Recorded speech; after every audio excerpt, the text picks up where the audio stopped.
What I want to talk about here is implicit and explicit functions. Now we're going to look at the differences between the two because there are some stark differences between the types of equation. We have to be able to work with them both, and we have to be able to use them to calculate various properties of scenarios, including derivatives and higher powers. Now let's imagine we have the equation 3x plus 4y equals 24, and another equation y equals negative 3 over 4x plus 6. Now, both of these are different forms of the equation of a straight line. However, between them, there's one key difference. The second equation expresses y explicitly in terms of x. So if I give you an x, you will calculate a y straight up. So that is an explicit form of the equation. However, the first equation is still written as a function of x and is written implicitly, i.e. it's got the two variables which are dependent and will give a solution on the right hand side of the equation. Now, when the dependent variable is expressed in terms of the independent variable exclusively, as in the second equation, i.e. this one here, the function is said to be explicit because you've got one variable dependent upon the other. Now, if the dependent variable is not the subject of the formula, then the function is said to be implicit. It's not directly visible which variable is dependent on the other and how one can alter dependent on the other one's alteration as well. Now, when a function is stated implicitly, it is possible to find the derivative without actually taking it and expressing it as an explicit function. And in some cases, it may not actually even be possible with the way the functions are expressed and written to state it explicitly. We have to be able to work with implicit differentiation and be able to work with these if that is the case.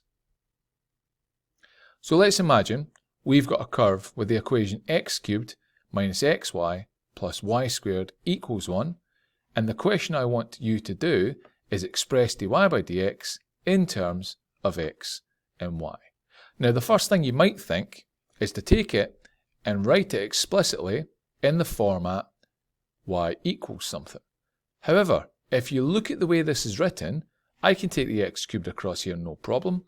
If I take a factor of y out of here, so I can then divide through, well, this here, the y squared, is still going to have a variable y in it.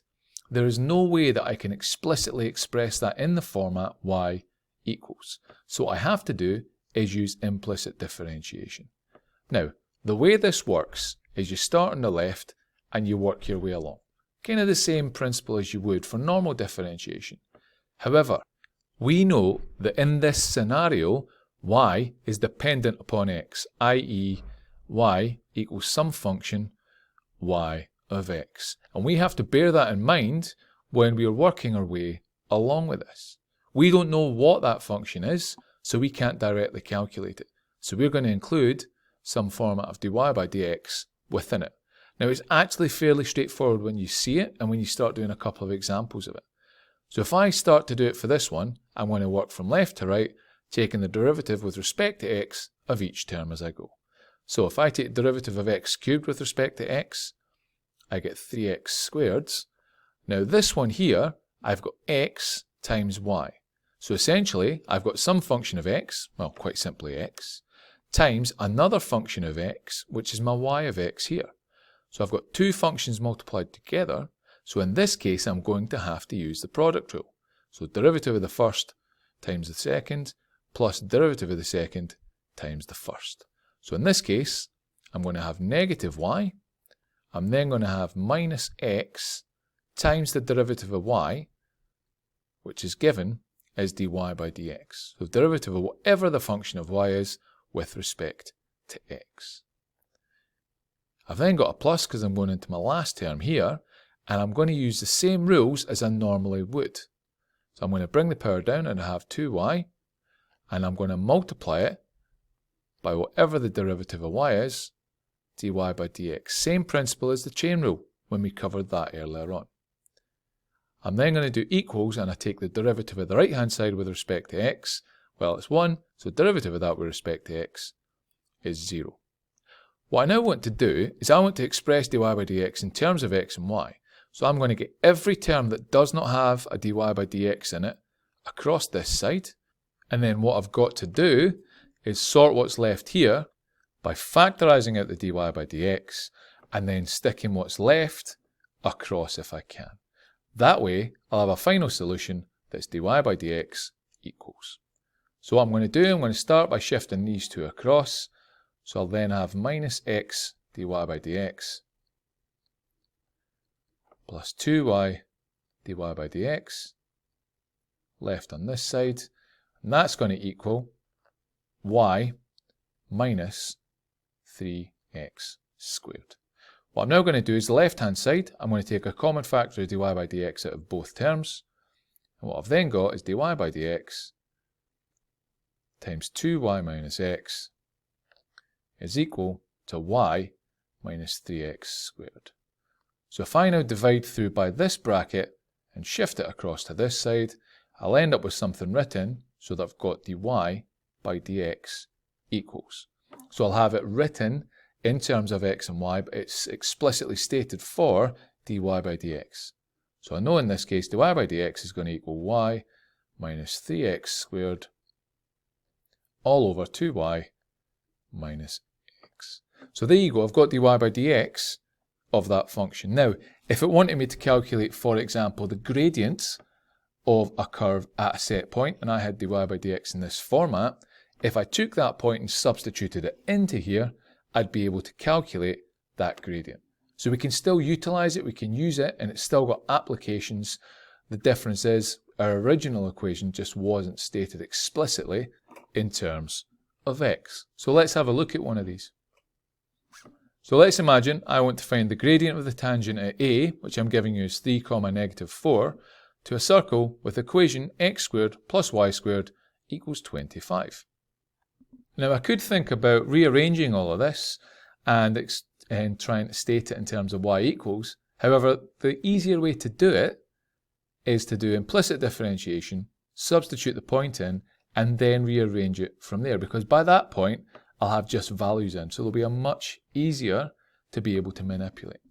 So if I use implicit differentiation on this, I get 2x plus 2y times dy by dx equals 0. So that's me got it now that I've implicitly differentiated it. Now what I can do is take this point A, because I know that for that x is equal to 3 and y is equal to negative 4, substitute them in here and then rearrange it until I get to the point dy by dx equals something, because what we know is that the gradient m is the equivalent of dy by dx, something we should remember hopefully from previous years of mathematics. So if I substitute these in here, I get 2 times 3, so I get 6. I then get 2 times negative 4, which is minus 8, dy by dx equals 0. So if I rearrange this around, what I end up getting is that dy by dx equals 6 over 8, or 3/4. So there you go, that's me got my gradient of the tangent at that point. Now, if it wanted me to, I could then take it a step further if the question asked me to extrapolate on it and look at calculating the equation of the tangent at that point. This is when we would use the formula y minus b equals m bracket x minus a in order to be able to calculate it by taking a and b as being the point here, m being our gradient, and substituting it all in. So we can then again take it further if the question asks us to do it. Now in this case it just wanted the gradient, so I'd be fine stopping at this stage here. So implicit differentiation allows us to work with this. It allows us to be able to do calculations involving these sorts of properties of lines, curves, circles, etc., and still be able to work with them in a relatively easy fashion by taking something much more complex and breaking it down into simpler parts.